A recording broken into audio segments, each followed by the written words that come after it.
हरे Krishna everyone. आज हम श्रीमद् भगवत गीता के चौथे और पांचवें श्लोक को करेंगे। फोर्थ श्लोक हमने कल थोड़ा सा कर लिया था, आज उसकी थोड़ा डिटेल में चर्चा करेंगे और थोड़ा सा पांचवा श्लोक करेंगे। आज दो ही श्लोक करेंगे, जितने भी समय में हो जाए। 15-20 मिनट हो में हो जाए, आधा घंटा लग जाए, 40 मिनट लग जाए, जितना भी टाइम लगेगा हम दो ही श्लोक करेंगे आज। तो श्लोक का है हमारा 7.4। भूमिरापो नलो वायुः खं मनो बुद्धिरेव च अहंकार इति यं मे भिन्ना प्रकृतिरष्टधा। तो भगवान कहते हैं पृथ्वी जल अग्नि वायु आकाश मन बुद्धि अहंकार, ये 8 प्रकार से विभक्त मेरी भिन्ना प्रकृतियां हैं। तो कल क्लास कहाँ से स्टार्ट हुई थी? 7.1 श्लोक में भगवान ने क्या बताया था अर्जुन को कि अर्जुन मैं तुम्हें बताऊंगा कि कैसे मेरा ध्यान करना है, कैसे मेरी शरण में आना है, कैसे तुम्हारी मेरे प्रति प्रीति या आसक्ति होगी, वो मैं भी तुम्हें बताऊंगा। फिर भगवान ने क्या बताया दूसरे श्लोक में कि मैं तुम्हें ज्ञान और विज्ञान दोनों बताऊंगा। ऐसा ज्ञान दूंगा, दिव्य ज्ञान, जिसको जानने के बाद कुछ भी जानना शेष नहीं रह जाएगा। हम्म? फिर तीसरे श्लोक में क्या बताया कि भाई अगर कोई ऐसा ज्ञान है, अगर हमारे मन में विचार आए कि अगर कोई ऐसा ज्ञान है जिसको जानने के बाद कुछ भी जानना शेष नहीं रह जाता, तो सभी लोग उस ज्ञान को जानने की कोशिश क्यों नहीं करते? इसका कारण ये है कि सभी लोगों की वो रुचि ही नहीं है, पहली बात तो। हम्म क्या भगवान ने कहा कि हजारों मनुष्यों में से कोई ही सिद्धि प्राप्ति के लिए प्रयत्न करता है, और जो कोशिश करते हैं उनमें से कुछ को ही सिद्धि मिलती है। एक तो कारण यह है कि रुचि नहीं है, दूसरा ज्ञान गुरु शिष्य परंपरा में नहीं ग्रहण किया जाता, इसलिए भी ये ज्ञान सही ढंग से प्राप्त नहीं होता। हम्म? जब गुरु शिष्य परंपरा में किसी ज्ञान को ग्रहण करते हैं तभी वो ज्ञान सार्थक होता है। अगर गुरु शिष्य परंपरा में ज्ञान को नहीं ग्रहण करेंगे फिर हमें समझ नहीं आएगा। गुरु शिष्य परंपरा क्या? गुरु शिष्य परंपरा मतलब प्रमाणिक स्रोत से सुनना, प्रमाणिक स्रोत से, प्रमाणिक संप्रदाय से सुनना, उनके लोगों से सुनना। क्योंकि भगवान ने 4 लोगों को ज्ञान दिया है, जो शिव शंभु है, महादेव है, उनको, ब्रह्मा जी को, लक्ष्मी जी को और कुमार को, चारों कुमारों को। तो इनसे ही 4 संप्रदाय बने। ब्रह्म मध्व गौड़ीय संप्रदाय जो हमारा है, कुमार संप्रदाय, रुद्र संप्रदाय और श्री संप्रदाय। तो ये जो 4 संप्रदाय हैं, इसमें गुरु शिष्य परंपरा के द्वारा अगर हम ज्ञान लेंगे तभी हमें सही ज्ञान की प्राप्ति होगी। तो जो गुरु शिष्य परंपरा में ज्ञान प्राप्त नहीं करते उनको फिर रियलाइजेशन नहीं होता, वास्तविक अनुभूति ज्ञान की नहीं होती। इसलिए कुछ ही लोग इस ज्ञान को जानते हैं। समझ आया? आगे आगे जैसे मैंने कल की क्लास में बताया था कि इस चैप्टर में भगवान अपनी शक्तियों के बारे में बताएंगे, दोनों शक्तियों के बारे में बताएंगे, भौतिक भी और आध्यात्मिक भी, दोनों शक्तियों के बारे में। तो 7.4 जो श्लोक है इसमें भगवान ने अपनी भौतिक शक्तियों का वर्णन किया है। भौतिक शक्तियां मतलब जो जड़ है, जड़ को ही अपरा कहा जाता है, जो अपरा शक्तियां हैं। भौतिक शक्ति, जड़ शक्ति, अपरा शक्ति मतलब क्या? जैसे कैसे समझोगे इसको? जैसे आप रूम में बैठ के क्लास लगा रहे हो, अब रूम क्या है? जड़ है या चेतन है? रूम जड़ है या चेतन है? चेतन। रूम जड़ है। ठीक है, जैसे सो कैसे समझोगे? अब देखो, आपको ये पता है ना कि मैं रूम में क्लास लगा रहा हूँ, ये बात आपको पता है ना? आपको पता है ना कि मैं रूम में क्लास लगा रहा हूँ, है ना? मैं अलग हूँ, ये रूम अलग है, ये कमरा अलग है, मैं अलग हूँ, हम कमरा थोड़े ना है ना? लेकिन क्या कमरे को पता है? हम कमरे की तरफ देख रहे हैं, क्या कमरा हमारी तरफ देख रहा है? हम पंखे की तरफ देख रहे हैं, पंखा हमारी तरफ देख रहा है? देख रहा है कि पंखा देख रहा है हमारी तरफ? नहीं देख रहा है ना, क्योंकि पंखे की तो आंखें नहीं है ना। ये जो रूम है इसकी आंखें नहीं है। हमें पता है हम पंखे को देख रहे हैं, पंखा हमें नहीं देख रहा, है ना? तो ये जड़ है सब चीजें। जड़ क्या बोलोगे उसको? वैसे तो जड़ चेतन कैसे तो नहीं समझ आएगा, लिविंग नॉन लिविंग कह सकते हो एक ढंग से। Non living thing. हाँ, non non living thing. Exactly, वैसे नॉन लिविंग चीज सही शब्द नहीं है इसके लिए, बस समझाने के लिए एक बार नॉन लिविंग बोल देते हैं, ठीक है। वैसे ये सारी जड़ शक्तियां हैं, और जो जीव है वो चेतन शक्ति है। तो भगवान यहाँ पे अपरा प्रकृतियों का वर्णन कर रहे हैं, अपनी भौतिक शक्तियों का वर्णन कर रहे हैं जो कि जड़ हैं। पृथ्वी, जल, अग्नि, वायु, आकाश, मन, बुद्धि, अहंकार, ये क्या है? ये सारी की सारी जड़ है।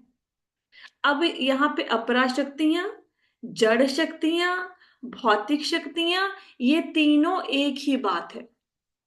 भौतिक शक्तियों को ही अपरा शक्ति कहा जाता है, इन्हीं को जड़ शक्तियां कहा जाता है। इसको इंफीरियर एनर्जी भी कहा जाता है, क्योंकि जो जीव होते हैं, जो आध्यात्मिक शक्ति होती है वो सुपीरियर होती है, ठीक है। तो ये है अपरा शक्तियां। समझ आया जड़ कैसे हैं ये? ठीक है। अब ये जो पृथ्वी, जल, अग्नि, वायु, आकाश और मन, बुद्धि, अहंकार है, ये तो हो गए 8, है ना। अगर किसी को पुरानी क्लासों की याद हो, जो श्रीमद् भागवतम की लगाई या भगवत गीता की लगाई, हम लोगों ने पढ़ा था कि जो ये सृष्टि की रचना हुई है ये 24 तत्वों से मिलकर हुई है। याद है किसी को? जी माता जी। याद है, हाँ। तो हम लोगों ने बोला था कि सृष्टि की रचना तो 24 तत्वों से मिलके हुई है। कपिल मुनि ने अपने सांख्य योग में यही बताया है ना, कि सृष्टि की रचना कितने एलिमेंट्स को मिलाकर हुई है? 24 एलिमेंट्स को, है ना। तो यहाँ तो भगवान ने 8 ही बताए हैं, तो बाकी एलिमेंट्स कहाँ गए? बाकी 16 एलिमेंट कहाँ गए? वो 16 क्यों नहीं बता रहे भगवान? माता जी वो जीव में है। जीव वो में? जीव के अंदर है। जैसे पांच ज्ञान इंद्रियां, पांच कर्म इंद्रियां। पर जीव तो हमारा परा शक्ति है, जीव तो चेतन शक्ति है, ये तो जड़ शक्तियां हैं। ज्ञान इंद्रियां, कर्म इंद्रियां जो हैं वो जड़ है कि चेतन है, बताओ। चेतन है।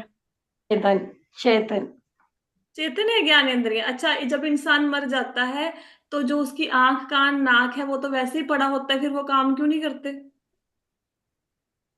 उसके बाल तो ऐसे ही होते हैं, उसके हाथ पैर तो पड़े होते हैं, कर्म इंद्रियां वगैरह तो पड़ी हैं सारी, फिर अगर वो चेतन है तो फिर वो काम क्यों नहीं करती? हाँ जी माता जी, जड़ है। जड़ है ना, है ना। ये हाँ। जड़ है, ये हमारे हमारे अंदर अगर आत्मा है ना, आत्मा हमें चेतन बना रही है। अगर आत्मा को शरीर से निकाल लो फिर तो सारा शरीर जड़ ही है ना। आत्मा निकल गई, इंसान मर गया, मरने के बाद काम क्यों नहीं करता? क्योंकि जिन तत्वों का बना था वो तो सारे के सारे जड़ हैं। जड़ चीज थोड़ा ना काम करेगी। अब टेबल पड़ा है, अब टेबल थोड़ा ना चल के कहीं और चला जाएगा, टेबल को उठा के कोई बंदा रखेगा तभी वो चलेगा ना। अब ऐसे ही हम लोग, इवन आपका टीवी पड़ा है, टीवी अपने आप थोड़ा ना चलने लग जाएगा, आप रिमोट कंट्रोल से ऑन करोगे, उसमें इलेक्ट्रिसिटी का प्रवाह होगा तभी वो चलेगा ना। इसी प्रकार अगर हमारे अंदर से आत्मा को निकाल लिया, चेतना को निकाल लिया, तो फिर ये जो जड़ इंद्रियां हैं, ज्ञान इंद्रिय, कर्म इंद्रिय, ये काम नहीं करती, ठीक है। तो अब क्वेश्चन ये है कि हम लोगों ने तो पढ़ा था, कपिल देव ने, भगवान कपिल ने, कपिल देव आ गया, भगवान कपिल ने माता देवहूति को बताया कि सृष्टि की रचना 24 तत्वों से मिलकर हुई है। तो यहाँ पे भगवान ने 8 क्यों कहा है? पहली बात तो 24 तत्व पढ़ते हैं, फिर यहाँ पे भगवान ने 8 क्यों कहा है, ये हम लोग पढ़ेंगे, ठीक है। पहली बात तो 24 तत्व याद नहीं आ रहे होंगे, उसको याद भी कर लेते हैं, ठीक है। मैंने पहले बताया, इस क्लास में आंख कान खोल के बैठना है, नहीं तो ये क्लास समझ में नहीं आएगी। आइडली इतना डिटेल में जाने की जरूरत नहीं थी, लेकिन फिर भी जब कोई पढ़ता है ना, जब हम श्रीमद् भागवतम पढ़ते हैं तो हमारे मन में ये बात आती है कि वहां पे 24 तत्व बताए हैं, भगवान ने यहाँ पे 8 में कंप्लीट कर दिया, ऐसा क्यों? ये 16 तत्व कहाँ गए? तो उस क्वेश्चन के आंसर के लिए, क्योंकि प्रभुपाद जी ने अपने तात्पर्य में लिखी है ये बात, तो हम इसको थोड़ा डिटेल में चर्चा करेंगे, ठीक है। तो ये देखो, ये है, ये चार्ट याद आया? इसके ऊपर 15-20 क्लासें लगाई हुई हैं, देख के पता नहीं याद आएगा नहीं आएगा, ठीक है। ये है सृष्टि तत्व, सृष्टि की रचना कैसे होती है। तो सृष्टि की रचना में क्या होता है? ये जो आपके पृथ्वी, जल, अग्नि, वायु, आकाश है, ये है पृथ्वी, जल, अग्नि, वायु, आकाश, पहले यहां तक रहते हैं। क्या क्या बोला मैंने? पृथ्वी, जल, अग्नि, वायु, आकाश। जो हमारे इंद्रिय विषय हैं वो इन पांचों से बनते हैं। इंद्रिय विषय क्या होते हैं? इंद्रिय विषय क्या होता है, माता कौन जी, बताएगा? माता जी देखना, सूंघना और फील करना। हाँ हाँ। नहीं, इसको क्या ये कहते सब। हैं हम लोग? क्या कहते हैं? देखना, सूंघना, फील करना, ये सारे इंद्रिय विषय हैं। इसको क्या कहते हैं हम लोग? कैसे इसको बोलते हैं? इसको बोलते हैं रूप, रस, स्वाद, स्पर्श। रूप नहीं, रूप, रस, शब्द, स्पर्श और गंध, ये बोलते हैं। ठीक है, इसको इंद्रिय विषय बोलते हैं। पहले तो इंद्रिय विषय समझो क्या होते हैं।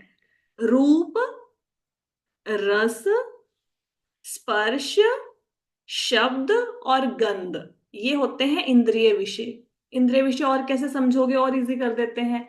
जैसे आंख है, आंख का इंद्रिय विषय क्या है? आंख का इंद्रिय विषय है रूप। रूप मतलब आंख देखना चाहती है। क्या देखेगी? रूप को देखेगी ना। अब मैं बोलूंगी हवा, हवा को देख सकती है आंख? नहीं देख सकती, है ना। तो आंख का विषय क्या है? रूप। हम्म। उसके बाद क्या होते हैं? कान। कान का विषय क्या है? सुनना। तो क्या सुनेगा कान? शब्द। शब्द ही सुनेगा ना। अब कोई किसी के सामने ना वो डमशराज वाली गेम खेलने लग जाओ, एक्शन करने लग जाओ, तो कानों को थोड़ा ना कुछ सुनेगा। नहीं सुनेगा ना। इशारों से बात करोगे तो कान तो नहीं सुनेंगे। हाँ, इशारा देख के आप समझ सकते हो कि सामने वाला बंदा क्या कह रहा है। लेकिन कान जो सुनना चाहते हैं तो सुनेंगे क्या? शब्द। क्लियर हुआ? ठीक है। आंख क्या? आंख का विषय क्या है? रूप। आंख क्या देखेगी? रूप को। कान क्या सुनेंगे? शब्द को। ठीक है। उसके बाद आंख, कान, नाक। ठीक है। हाँ, तो नाक का विषय क्या है? नाक क्या करेगा? गंध। सूंघेगा। हाँ, गंध। तो किसको सूंघेगा? गंध को। कोई खुशबू होएगी या कुछ भी होएगी, कोई दुर्गंध है, सुगंध है, उसको गंध को ही सूंघेगा ना। अगर कोई बिल्कुल ब्लैंक है, कुछ सूंघने वाली चीज ही नहीं, तो नाक क्या सूंघेगा? है ना। तो नाक का विषय क्या हो गया? बोलो भाई। गंध। स्मेल। गंध। स्मेल लेना। अरे मैं बता रही हूँ, मेरे एक एक को ना अनम्यूट करके क्वेश्चन पूछना है, फिर सब लोग भाग जाओगे भगवत गीता की क्लास में। कल कोई नजर नहीं आएगा कि यहाँ पे तो क्वेश्चन आंसर पूछते हैं, फिर याद कैसे होगा? आंख का इंद्रिय विषय क्या है बताओ? आंख का देखना। रूप। देखना। रूप रूप रूप। रूप। रूप आंख रूप का इंद्रिय विषय रूप। क्या है? रूप। रूप देखना। हाँ, रूप देखना नहीं, रूप। रूप आंख का इंद्रिय विषय है। देखना तो आंख की शक्ति है, इंद्रिय विषय है रूप। आंख आकर्षित होती है रूप के प्रति। देखो इसमें क्या डिफरेंस है? आंख की शक्ति है देखना। आंख का काम क्या है? देखना। पर देखेगी किसको? आंख देखेगी रूप को। तो देखना इंद्रिय विषय नहीं है, रूप इंद्रिय विषय है। ठीक है। आंख का इंद्रिय विषय क्या है दोबारा बताओ? रूप। अब समझ आ गया? रूप। ठीक है, रूप। कान का इंद्रिय विषय क्या है? शब्द। शब्द। शब्द। ठीक है। अब कान का इंद्रिय विषय सुनना नहीं, बोलना। कान का इंद्रिय विषय है शब्द। समझ आई? शब्द। शब्द। हाँ जी। नाक का इंद्रिय विषय क्या है? गंध। गंध। हाँ, अब समझ आ रहा है, समझ आ रहा है। ठीक है। अच्छा, अब ये आपकी जुबान है ना। अब हमारा मुंह पे आते हैं। अब हम स्वाद लेते हैं अच्छी अच्छी चीजों का, है ना। तो जीभ है हमारी, ये क्या करती है? स्वाद लेती है। ठीक है। तो ये किस चीज का स्वाद लेगी? कोई चीज होगी तभी उसका स्वाद लेगी ना। अब हम कुछ खा नहीं रहे, इस टाइम पे ऐसे बैठे हैं, आराम से बैठे हैं। तो अब तो कोई स्वाद आ रहा है जुबान में? कोई स्वाद नहीं आ रहा। कुछ रखेंगे जुबान पर तभी खट्टा, नमकीन, मीठा कोई स्वाद आएगा ना। तो जो जीभ है इसका इंद्रिय विषय क्या हो गया? रस। क्या है? रस। रस। रस। रस। हाँ, जीभ का इंद्रिय विषय हो गया रस। ठीक है। ओके। ठीक। और उसके बाद क्या होता है?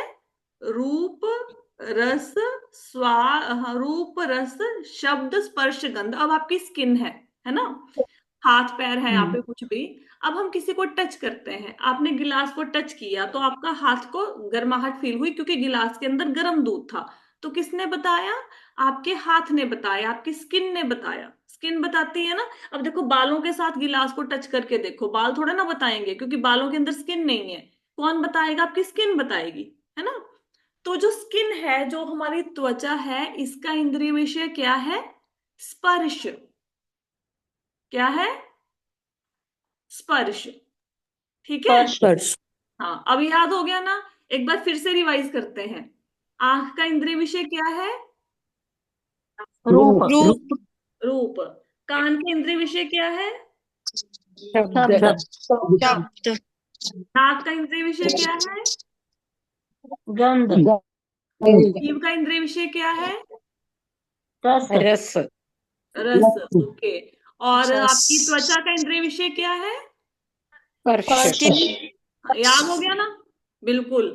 मतलब मेरे को जब मैं ये वाली क्लास लेती हूँ ना, मुझे बड़ा मजा आता है। मुझे ऐसा लगता है सबके सब नर्सरी क्लास के बच्चे ऐसे क्लास लेते हो, ये बड़ा मुझे इंटरेस्टिंग लगता है ये टॉपिक। यहाँ तक समझ आ गया? ठीक है। अब आगे चलते हैं। अब ये पृथ्वी जल अग्नि वायु, हम कहते हैं ना कि हमारा शरीर पांच पंच महाभूतों से मिलके बना, पृथ्वी जल अग्नि वायु आकाश से, है ना। तो हमारे ये इंद्रिय विषय पृथ्वी जल अग्नि वायु आकाश से कैसे बने, ये हम समझते हैं। ठीक है। सबसे पहले देखो, ये समझो, ये हैं आपके पृथ्वी जल अग्नि वायु आकाश। ठीक है। सबसे पहले क्या बनता है? सबसे पहले बनता है आकाश। देखो, भगवान बैठे हैं, भगवान के साथ उनकी सारी शक्तियां हैं। ठीक है। तो भगवान के मन में इच्छा हुई कि सृष्टि की रचना करनी है। अब भगवान के मन में इच्छा हुई, भगवान ऐसा नहीं है कि वो रेता बजरी सीमेंट इकट्ठा करेंगे कि चलो सृष्टि का निर्माण करना है, हमारे जैसे ऐसा नहीं करेंगे। भगवान के जब मन में कोई इच्छा होती है तो उनकी शक्तियां एक्टिवेट हो जाती हैं। ठीक है। तो सबसे पहले एक टंकार हुई, एक ध्वनि हुई यूनिवर्स में, एक ध्वनि। ठीक है। मतलब सबसे पहले एग्जिस्टेंस में क्या आया? शब्द।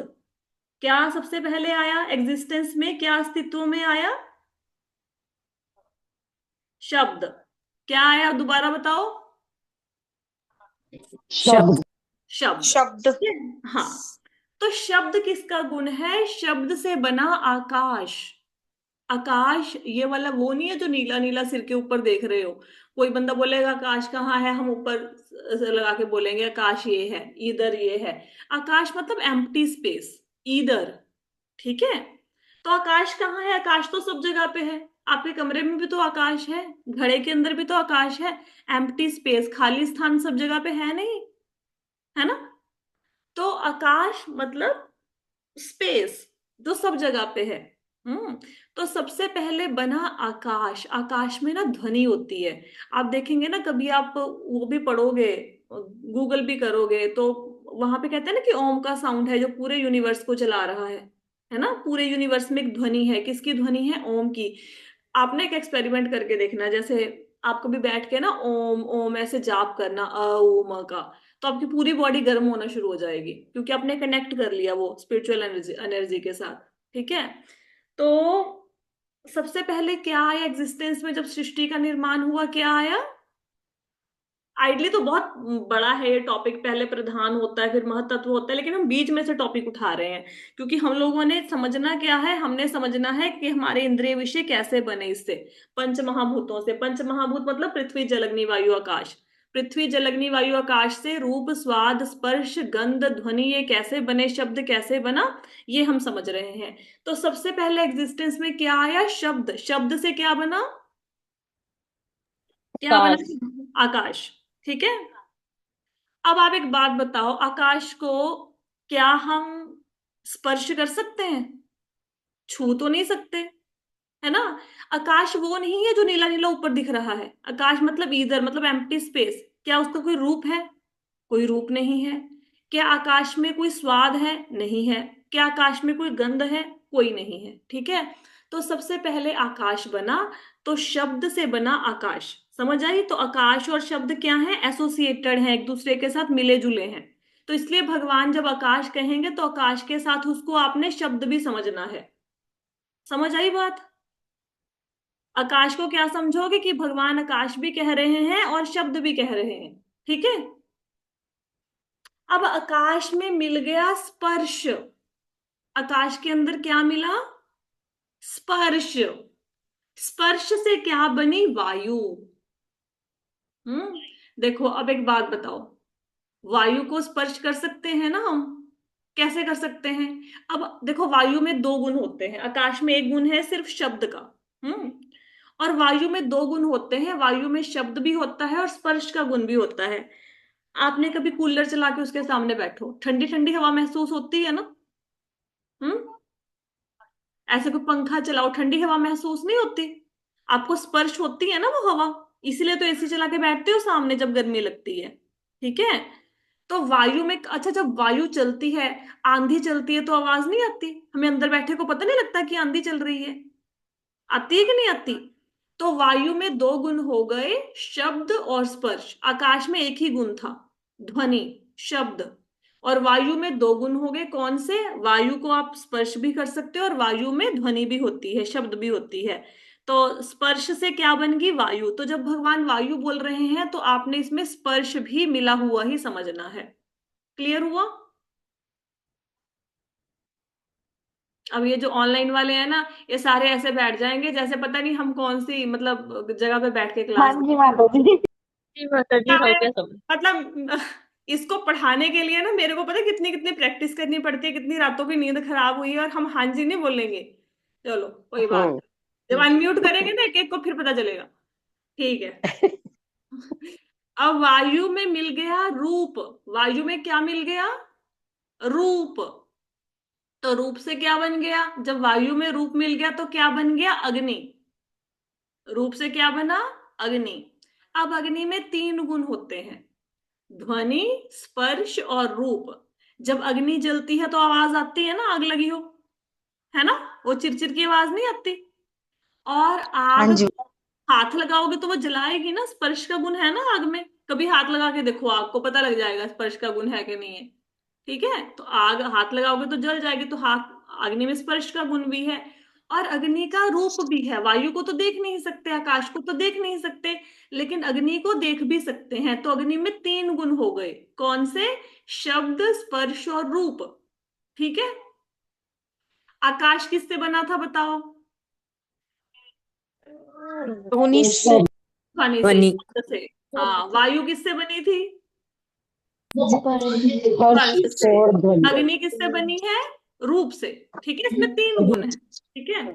अब एक बात बताओ, आकाश में कोई स्वाद है? आकाश को खा के टेस्ट आएगा? नहीं आएगा। वायु को खा के कोई टेस्ट आएगा? नहीं आएगा। आग को खा के कोई टेस्ट आएगा? नहीं आएगा। खाएंगे ही कैसे? तो जब अग्नि में स्वाद को मिलाते हैं तो जल बनता है। जल को पीते हो तो स्वाद आता है ना? जल में टेस्ट तो है ना? अच्छा, जल में चार हाँ गुण। जी। ठीक है, जल में ध्वनि है, जब नदी बहती है कल कल की आवाज आती है ना, पानी की आवाज नहीं आती? और जल को छू भी सकते हो, स्पर्श कर सकते हो ना? और जल का हाँ जी रूप, माता जी। हाँ देख है ना, और जल का रूप है, जल को देख भी सकते हो, है ना? तीसरा गुण हो गया। चौथा, जल में स्वाद भी है, तो जल में कितने गुण हो गए? चार। ठीक है? तो जब अग्नि में स्वाद को मिलाया तो क्या बन गया? जल। ठीक है? अब जल में जब गंध को मिलाते हैं तो बन जाती है पृथ्वी। पृथ्वी में एक पांचवा गुण आ गया। पृथ्वी में पहले चार गुण तो है ही है, ध्वनि, शब्द, रूप, स्वाद, है ना? पृथ्वी में गंध का भी एक वो आ गया, गुण आ गया। आपने कभी ये देखा है कि जब बारिश होके हटती है तो मिट्टी में से सौंधी सौंधी खुशबू आती है? कभी देखा है? हाँ हम जी माता जी, गाने नहीं पेड़ में सुने? से भी आते हैं माता जी। अपने हमने हमने गाने नहीं सुने, मिट्टी की खुशबू, मिट्टी की खुशबू, है ना? तो पृथ्वी में ये क्या? नया हाँ, नया बारिश होगा तब हाँ, होता है। हाँ। तो पृथ्वी में, नया नया बारिश होगा। यस, तो पृथ्वी में गंध का भी गुण होता है। ठीक है?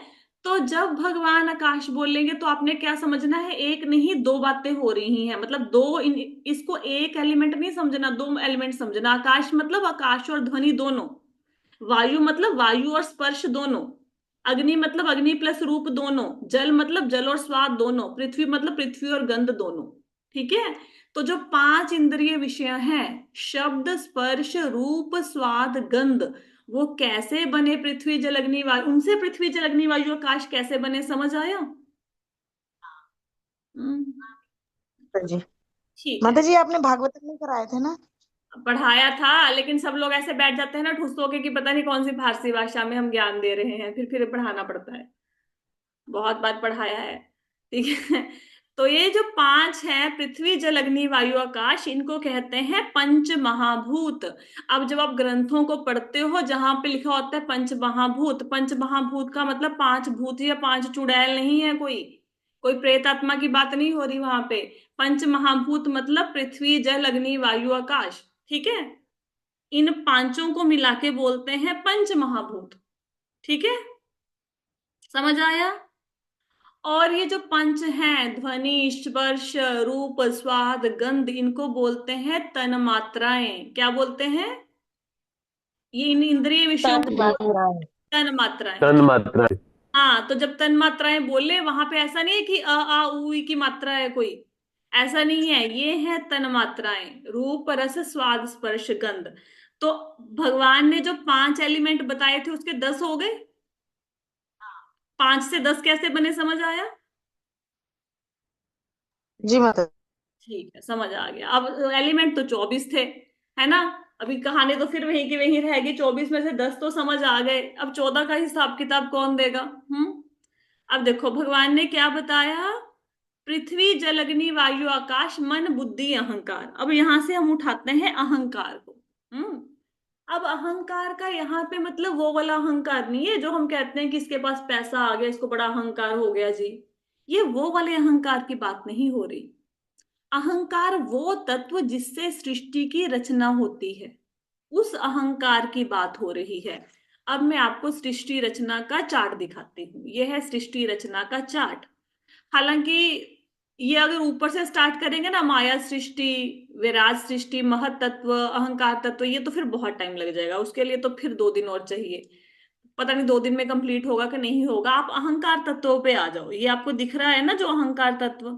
देखो जो अहंकार होता है, हमारे अंदर 10 इंद्रियां हैं, 11 इंद्रियां हैं। पता कौन कौन सी हैं?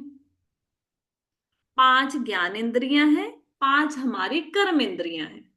ये तो सबको पता होएगा, है ना? 5 हमारी ज्ञान इंद्रियां, 5 हमारी कर्म इंद्रियां। तो ज्ञान इंद्रियां कौन सी हैं? हमारे आंख, कान, नाक, जीभ, त्वचा। जो अभी हमने बात करी है ना कि कान का विषय है शब्द, है ना? तो ये वाणी का विजय विषय है, सॉरी क्या है, हाँ, आंख का विषय है रूप, कान का विषय है शब्द, नाक का विषय है गंध। तो ये आंख, कान, नाक, जीभ, त्वचा, जो 5 सेंसेस हैं, जो हम बच्चों को भी पढ़ाते हैं, 5 सेंसेस कौन सी हैं, 5 सेंस ऑर्गन कौन से हैं, इनको बोलते हैं ज्ञान इंद्रियां। क्योंकि ये ज्ञान करवाती हैं। अब रात को आप सो रहे हैं, जरा सी आवाज हुई तो आप उठ के बैठ गए, कौन आया? चोर तो नहीं आया। किसने बताया आपको? आपके क्या कान ने ज्ञान दिया कि देखो देखो कोई चोर तो नहीं आया। कान ने ज्ञान दिया ना। तो सामने आप रास्ते पर जा चल रहे हो और सामने गड्ढा है तो आप साइड से होके निकलोगे, या सामने कोई गंदगी पड़ी है, कोई कूड़ा पड़ा है, आप साइड से होके निकलते हो। तो किसने बताया, किसने ज्ञान दिया कि सामने गंदगी है, कूड़ा है? आंख ने। गड्ढा है, किसने बताया? आंख ने। तो आंख ने ज्ञान दिया ना। अब आपने कुछ, आपके सामने चाय आपने उतारी, दूध उतारा गैस से और उसको कप में डाल दिया, अब आप पियोगे नहीं। क्यों? क्योंकि वो गर्म है।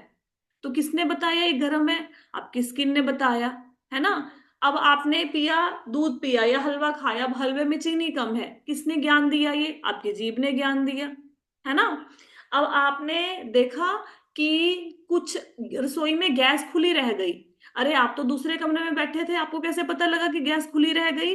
क्योंकि आपकी नाक ने आपको ज्ञान दिया कि गैस खुली रह गई, आपको गंध आई ना, है ना? तो ये आंख, कान, नाक, जीभ, त्वचा जो है, ये है ज्ञान इंद्रियां, क्योंकि ये ज्ञान देती हैं। पर काम कुछ नहीं करती। काम कौन करता है? 5 कर्म इंद्रियां।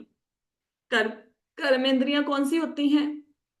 जो हमारी वाक शक्ति है, स्पीच है हमारी, हम बोल रहे हैं ना, ठीक है? तो ये हमारी वाक शक्ति, ये पहली इंद्री, ये है कर्म इंद्री। दूसरा है हमारे पैर। हम्म पैर, हाथ, पैर, वाक मतलब वाणी, और मलमूत्र के जो मलमूत्र के पासिंग द्वार्स हैं, मलमूत्र त्याग के जो स्थान है, गुदा और उपस्थ, ये हमारी 5 कर्म इंद्रियां हैं। हम्म ये जो हाथ, पैर, वाणी और एनस और जेनिटल्स, उपस्थ और गुदा, मलमूत्र के त्याग द्वार, ये हमारी होगी कर्मेंद्रियां। ठीक है। तो जब भगवान अहंकार बोल रहे हैं, क्योंकि अहंकार से ही ज्ञान इंद्रियां और कर्मेंद्रियां बनती हैं, तो आपने ज्ञान इंद्रियां और कर्मेंद्रिय, जब भगवान ने अहंकार बोला तो आप कितने तत्व समझोगे अहंकार को? जैसे जब पंच महाभूत बोला, पृथ्वी जल अग्नि वायु आकाश, तो हमने क्या क्या समझा कि उसको 10 समझना है। शब्द स्पर्श रूप रस गंध उसी से आए हैं। तो जब भगवान अहंकार कहते हैं तो अहंकार से हम क्या समझेंगे, कितने तत्व हो गए? 10 माता जी। 10 नहीं, हो गए 11, क्योंकि 5 कर्मेंद्रियां, 5 ज्ञानेंद्रियां, एक अहंकार खुद भी तो है ना। ठीक है माता 11 जी। हो गए, 5 कर्मेंद्रियां, 5 ज्ञानेंद्रिय और एक अहंकार। ठीक है। अब टोटल तत्व कितने हो गए? हमने 10 तो वो पढ़ लिए पहले, है ना, पृथ्वी जल अग्नि वायु आकाश, पंच महाभूत पढ़ लिए। उसके बाद पंच तन्मात्राएं पढ़ ली हम लोगों ने, है ना। तो मिनट, किसका म्यूट है? अच्छा ठीक है, पंच महाभूत पढ़ लिए, पृथ्वी जल अग्नि वायु आकाश। पंच तन्मात्राएं पढ़ ली, शब्द स्पर्श रूप रस गंध। और 10 हम लोगों ने पढ़ ली कर्मेंद्रिय और ज्ञानेंद्रिय, और एक हो गया अहंकार। तो कितने तत्व हो गए कुल मिला के? 11। 11 तो ये हैं, 10 पहले पढ़े, 21 हो गए ना। 21 हो गए। 21 हो गए। ठीक हाँ है। जी अब माता जी। 3 रह गए। ठीक है, 3 रह गए हैं अब देखो, 3 में एक आ गया आपका मन। हालांकि मन भी इंद्रिया में ही आता है, हमारी कर्मेंद्रिय ज्ञानेंद्रिय और मन आता है। तो 21 तत्व पहले हो गए, 22वां तत्व क्या हो गया? मन। ठीक है। और उसके भगवान ने कल बोला था ना, पृथ्वी जल अग्नि वायु आकाश मन बुद्धि अहंकार, ये 8 प्रकार से मेरी भिन्ना प्रकृतियां हैं। तो मन और बुद्धि जो हो गए, इनको मिला के कितने तत्व हो गए? 23। 23 हो 23 हो गए। गए माता जी। हाँ 23 हो गए ना। पहले 21 पढ़े थे, उसमें मन और बुद्धि को मैं मिला दो तो 23 तत्व हो गए। अब 24वां तत्व कौन सा है?